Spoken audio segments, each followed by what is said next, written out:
What's up, guys? Welcome back to my channel. So I'm here today to talk about The Real Housewives of Salt Lake City, Season 4, Episode 5, The Nastiness and Rumors. So be sure to like, comment, and subscribe, and let's jump right on into it. So we open with Meredith telling Seth all about the Palm Springs trip, recapping all the drama that occurred over that really brief 2-day trip. It felt like longer than that, but like not in a bad way. You know what I mean? Like over in Orange County, that Mexico trip felt like it dragged out so long. But with the Palm Springs trip, it was like, okay, a lot of things happened in those 2 days. It was like, wow.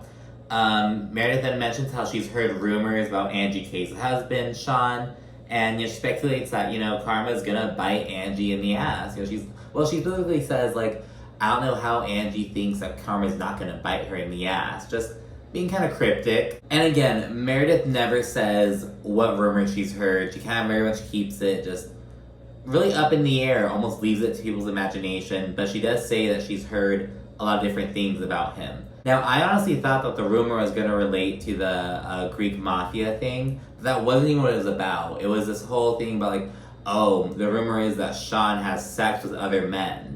And it's like, oh my gosh, here we go again with more speculation about, it's just like, we had it on Atlanta, we also have it coming up on Beverly Hills with Kyle Richards, we have it here now, and it's just like, oh my goodness, so all that shit, it's like, I'm not gonna dive into that shit as very much. I've seen other recappers really dive into it and be like, oh, he's this hairdresser and he's really handsome, I'm kind of getting vibes. And it's like, and it's like mostly gay men who are commenting on this. And it's like, oh my, like, it's kind of pissing me off. It's like, you know how it feels like to have your sexuality be like speculated about, yet they're like, ooh, I think he might be gay. I think he might be having sex with other guys. And it's like, man, like, what? It's just so disappointing, you know what I mean? So, and I should add that the allegation is that, like, oh, he and Angie have an arrangement. So it isn't even being speculated, like, oh, he's cheating on Angie with all these gay men. It's that, like, oh, they have this arrangement.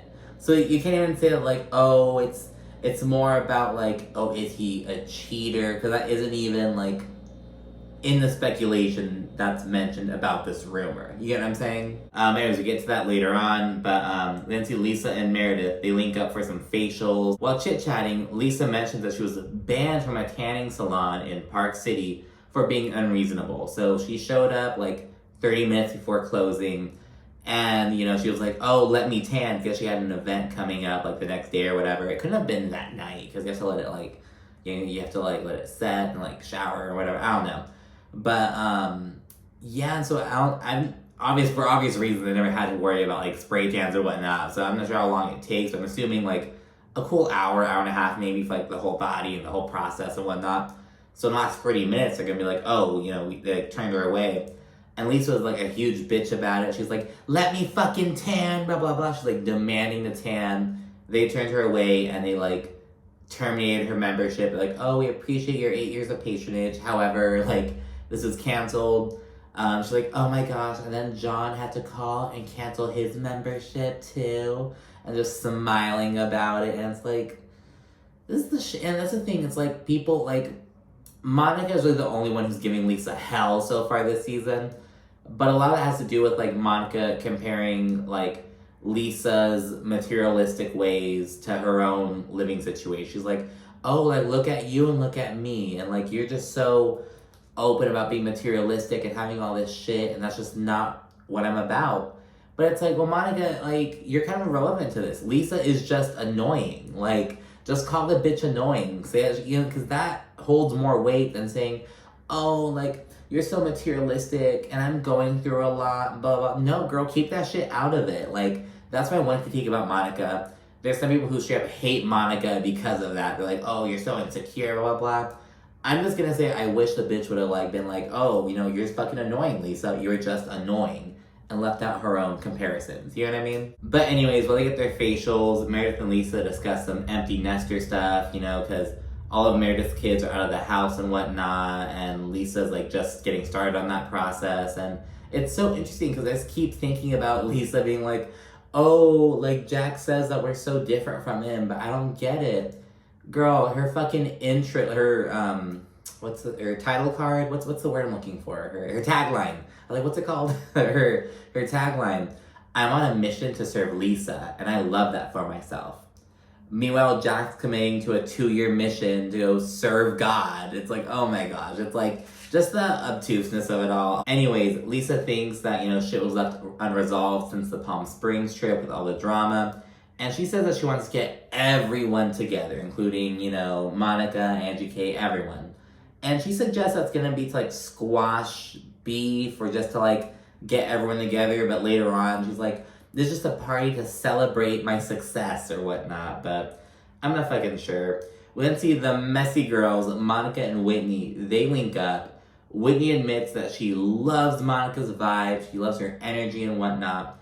But the trip made her pause. And, she says that, like, seeing Monica go in on Lisa and Angie K, who are supposed to be Monica's friends, you know what I mean? It was a red flag for her. And Whitney's like, I don't want to invest time in someone who's going to go for their friends like that. Monica says she's all about holding her friends accountable. And she also points out that, Whitney, you're holding me accountable right now. So she points that out as well. So that's a good point, Monica. She then says that Angie going for Mary's business really set her off. And Whitney understands it. She's also a businesswoman. But she does say that from her point of view, it looked like Monica turned on her friends for the sake of siding with Meredith and Heather. Monica responds by saying that she stands by what she said. And, it is what it is. And Whitney senses that Monica's getting a little bit defensive, and she doesn't want that to happen, but she just wants her to, like, explain herself. And Monica does confirm, I am getting defensive, and I just think that you may not be used to someone like me. So yeah, that's her explanation. Monica then says that she's gonna call her friends out if they're, digging themselves in a hole. And, she also adds that she's grateful that Whitney feels comfortable enough to check her, essentially, and call her out, just she doesn't harbor any ill will towards Whitney, you know what I mean? So I find that refreshing. Monica just seems really straightforward and real about that shit. Monica then says that she feels like Meredith needed support in the moment, and Whitney responds by telling her, hey girl, be very careful with Miss Meredith Marks. And she mentions how she said that she had info on Angie at the Palm Springs airport, and she knows that this is what she always fucking does.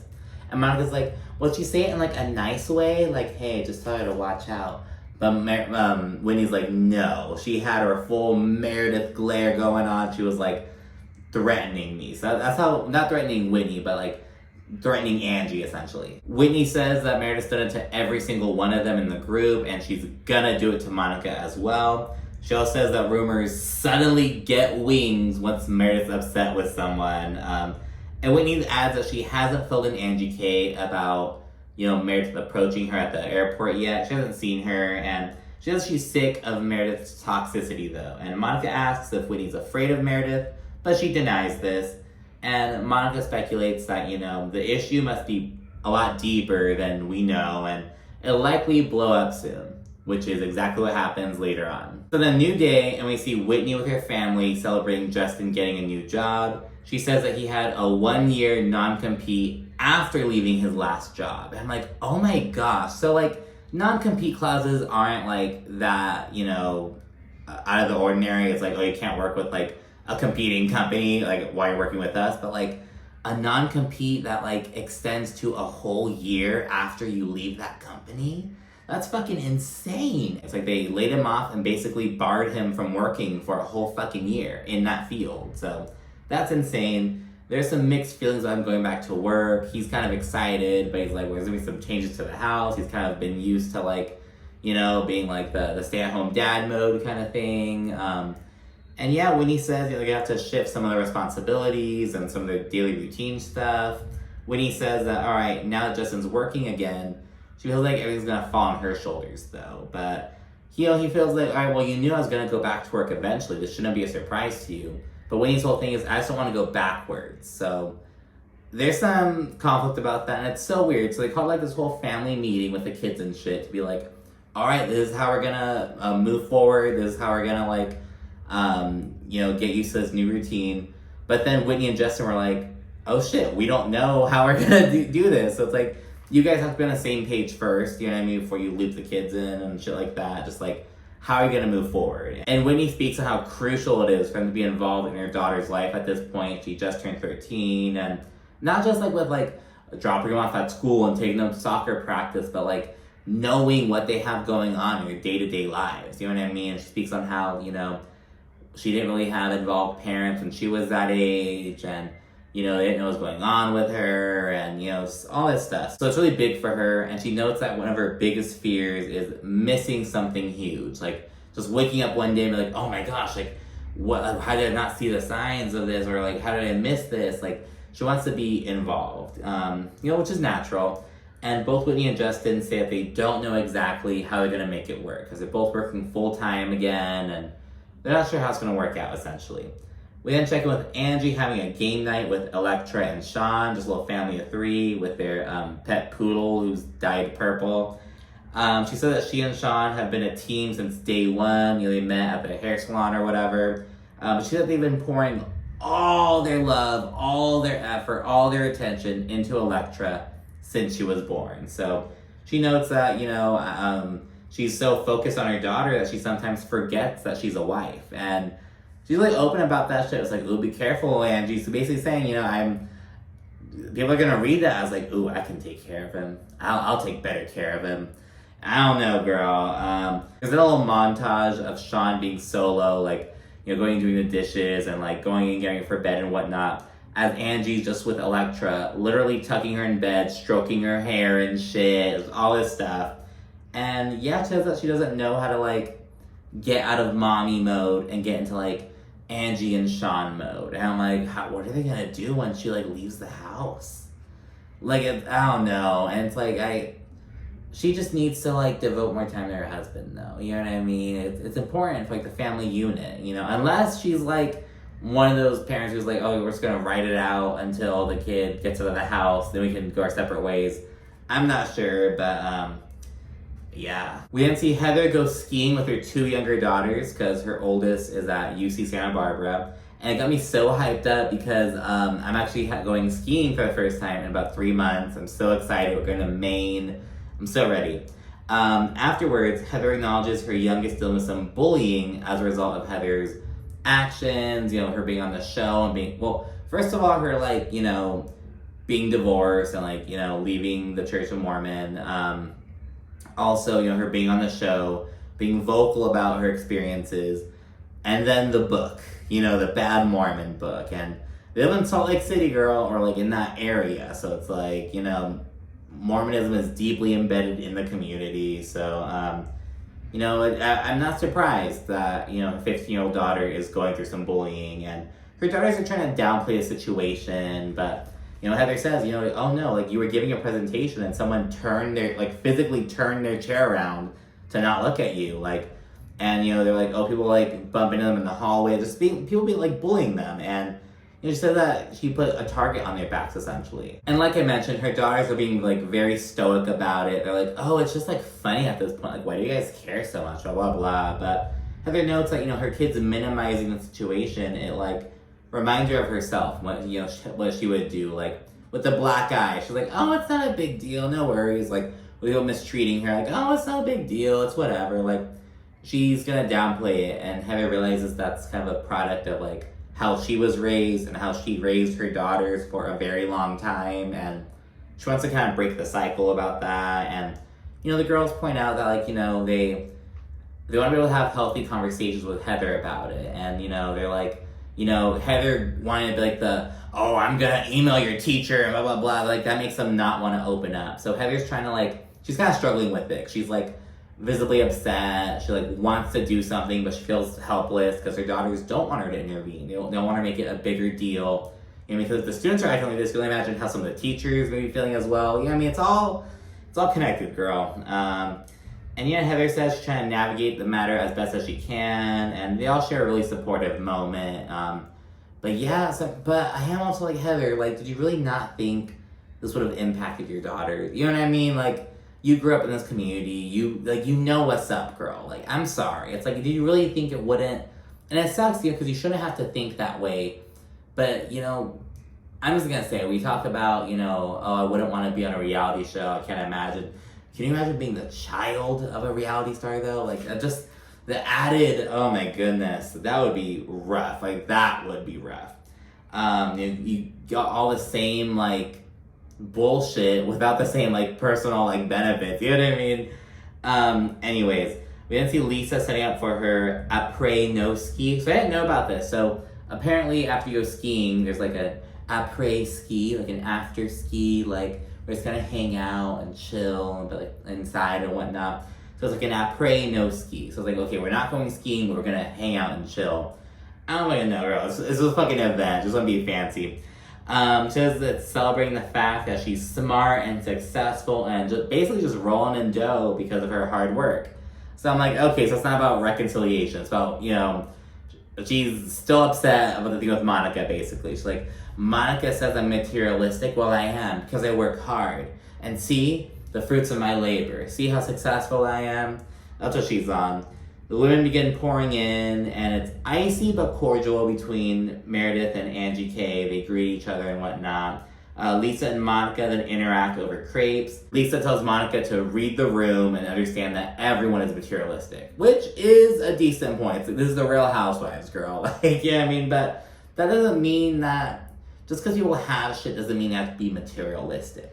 You know what I mean? I feel like you can buy nice things without, like, placing so much emphasis on it. You know what I mean? I don't know. Like, at a certain point, it's like, you know, I mean, you're just buying expensive shit because you're in that bracket. You know what I mean? You don't have to, like, it doesn't mean you're gonna value it anymore. You know what I mean? Like, it's more like an old money thing, I'm probably presuming. But anyways, there's then more back and forth. Lisa then says, you know, I work very hard. I work very hard. And Monica's like, we all work hard. And she points to the people making the crepes. And she's like, they work hard. And Monica makes a good point as well. Because, like, hey, you know, we get it. But it's like, you're talking as though it's like, oh, unless you're rolling in fucking dough, unless you're like 1%er, you're not really working hard. And it's like, well, that's not really true. Like, you know, how many 1%ers are just there because of their last name? Or, like, who their fucking great-great-grandfather was. You know what I mean? But, you know, that's beside the point. Lisa says that if Monica is gonna judge her for being materialistic, then she's gonna have to judge everyone in the fucking room. But Monica points out, well, no, Lisa, like, it's a bit different with you. And that's the thing, it's like, oh, you're calling me a bitch? We're all bitches. Well, yeah, but you're a bitch in a bitchier way. That kind of thing. Monica then points out that, hey, you've bragged about going on these private jets with Snoop Dogg before and blah, blah, blah. And Lisa's like, what the fuck? No, I haven't. And she's like vehemently denying this. She's like, I have never said that. I've never had that conversation with you. However, Monica points out that it happened when she went to go see Lisa at the airport. She had to go give her something from Jen Shaw. She went to go do that. And Lisa was like in tears, like, I could be on a private jet with Snoop Dogg right now. And actually, Monica isn't even saying when exactly it happened, but I'm just gonna say this. It is too fucking specific and random to be made up and like pulled out of thin air. You know what I mean? I'm like, there's no, like, what? Like, it was just so random. There has to be some fucking truth to that. I'm sorry, like, it's just so random that there has to be some truth to it. You get what I mean? So yeah, they're kind of chatting about that as Lisa's denying it still. Heather reveals that she actually partied with Snoop Dogg back in 2015. She's like, I have a picture with Snoop Dogg. And then we see it on the screen, and Monica's like, see, why can't you just own it like she did? And that's Monica's point or whatever, because, you know, and like people were like, oh, why is Monica accusing Lisa of like not being in tune with like middle class people? And it's like, okay, granted, that's kind of random. But Lisa's response, she's like, I love middle class people. I am so relatable. I totally relate to middle class struggles. And it's like, well, no, you don't, Lisa. So it's like, should it be being brought up? Not really. But like, should Lisa be having this response? Fuck no. You know what I mean? So that's why I'm not really mad at it. Mary arrives amid the arguing. Lisa and Angie Kate are yapping at Monica. And Monica's holding her crepe. It's getting fucking cold. Angie, like, picks up a little treat off of the plate and tries putting it in Monica's mouth to shut her up. Monica breaks the treat throws it at Angie. And it kind of pisses Angie off. And then Monica puts her plate down. And she's like, Angie, you don't fucking start with me. If you start with me, you're gonna open Pandora's box. Just letting her know what's up. Like, cause yeah, and it's like, don't get fucking cute with me, bitch. Then once Monica does this, there comes Lisa, like, that's fucking rude. That's rude. That's rude. And, you know, Monica's like, get your finger out of my face. And Lisa responds, I'll put my finger wherever I want to. And Monica goes, get your finger out of my face. Get your finger out of my face. Whitney then gets in the mix, tries to kind of de-escalate the situation. Lisa says that Monica has preconceived notions of her and should get to know her before, like, you know, judging her. And Monica says that this isn't her intention.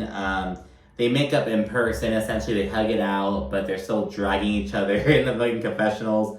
Lisa's like, we just have different interests. And mine are more expensive than Monica's. And Monica's like, we still know Lisa's materialistic as fuck. Like, let's be real. So, yeah, there's that. It's definitely not fucking squashed. These are some party antics. Lisa, she like turns to the DJ and she's like, play a jam, like play a bop. You play something or like dancing, and Angie K's like, oh, like I usually only dance to Greek music. And it's like, Angie, shut the fuck up. Like, we know you're Greek. Like, we get it, girl. Like, shut up. Mary says that Whitney looks cheap, and online Whitney said that Mary's such a bitch. Mary also makes a shady observation about Monica, like sitting there, and she's like, you like to eat, don't you? And Monica's like, oh, I love food, I love eating, I love food. And Monica's like, but do you eat like healthy food? Do you eat like vegetables? And I'm like, well, Mary, what fucking events have they served vegetables? Like, I mean, granted, I don't know, but it's like, what, like, girl, like, you don't know what she eats in her spare time. And she's like, you're a beautiful girl, and it's like, don't just waste your life away eating. And it's like, okay, Mary. Mary's just a big old sourpuss. Again, this in the first couple episodes of the season, people were like, oh, Mary's back. She's doing her thing. She's on her Mary Cosby shit.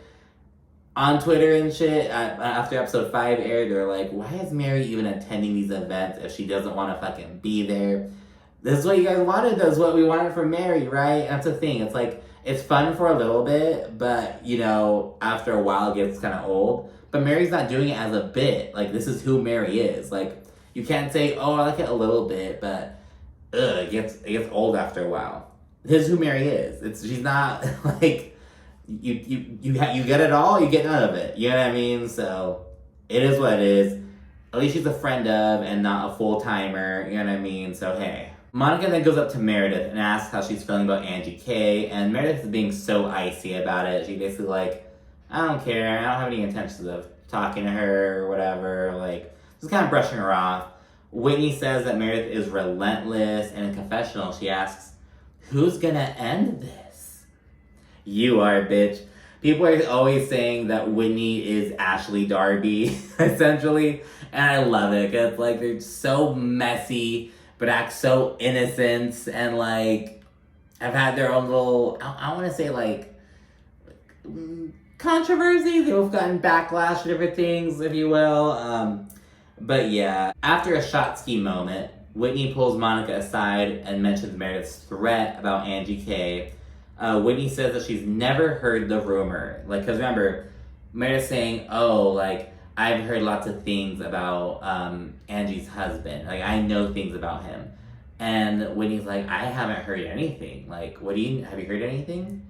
And Monica says, oh, you know, there's been some fucking buzz about Angie's husband. She says, everyone's talked about it. I'm surprised you haven't heard anything about it. And Monica says that the buzz is about Angie's husband allegedly fucking other men, as I mentioned earlier. And she adds that they allegedly have an arrangement, like it's a whole thing.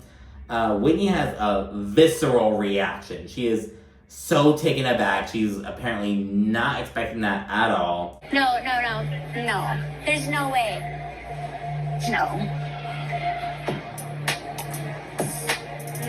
After declaring that there's no way it could be true, she says that Angie has to know. And Whitney also adds that Meredith should be the last fucking person to talk about this. And at first I was like, what does she mean by that? But she then elaborates that, you know, Meredith is this big old ally. She's like a glad figure.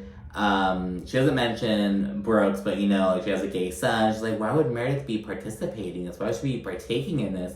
She says she literally feels sick to her stomach, and I'm not even gonna say it yet. I'll say it in a little bit. Whitney and Monica, they didn't agree to take a shot, and they're like, all right, we'll tell Angie K what's up afterwards. And I was like, you bitches, like, you have this, you talk about this serious thing, and like, all right, girl, let's take a shot first, and then we'll tell the bitch. Like, oh my god, just kind of made it so, like, high school almost. Angie K joins them by the bar. Whitney says that Angie's gonna need a drink, and that they need to talk. Whitney's vibes are hella fucking off. Angie's really thrown off. She feels uncomfortable. She's like, Whitney, like, this isn't like you. Like, Whitney is so thrown off. And she begins telling Angie about how Meredith, you know, she issued this threat about her in Palm Springs. And after saying this, Whitney's like, okay, so you want to nip this in the butt. And Monica's dumbass, she's like, is it butt or bud? Is it nip it in the butt or nip it in the bud? And Whitney's like, I don't know. And Angie's like, okay, guys, this doesn't matter. Can we talk about the rumor? Like, it's actually nip it in the bud, by the way. I had to look it up like 2 years ago for something separate. But yeah, nip it in the bud, not butt. At that point, Monica tells Angie about the rumor that Meredith is supposedly spreading. And this is the thing. It's like, okay, Meredith says, oh, you know, I have information on Angie K's husband. But she keeps it super cryptic. Now, Whitney's turning to Monica, and Monica's like, well, I've heard this rumor about, you know, Angie K's husband being gay. So now Whitney and Monica are like, that must have been the rumor that Meredith was talking about. Even though they have no fucking confirmation, even though Meredith never said what she knows. And yeah, Angie, she says that she and Sean have been together for 27 years and they're faithful to each other. She adds that Meredith lives to lie before saying that the only one spreading their legs outside their marriage is Meredith. This always comes up about Meredith. I'm like, is Meredith some big old like sex freak, some dominatrix? I don't know. Monica then says she is saying that Sean's boyfriend need to be quiet because they're out in Salt Lake City chirping about fucking him. She is saying, how do you know this, Monica? It was like just so presumptive, just making assumptions. Angie K is pissed and she goes to go confront Meredith before the episode ends.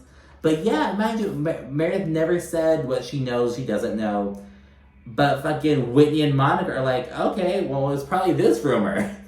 Let's go with that story. This must have been the rumor that she was talking about. As if they're, oh my gosh. Yeah, these messy bitches, but I'm here for it, girl. It seems like a great season of Salt Lake City, to be honest. But yeah, let me know what you thought down in the comments, because you'll also like and subscribe. Thanks for watching. Bye.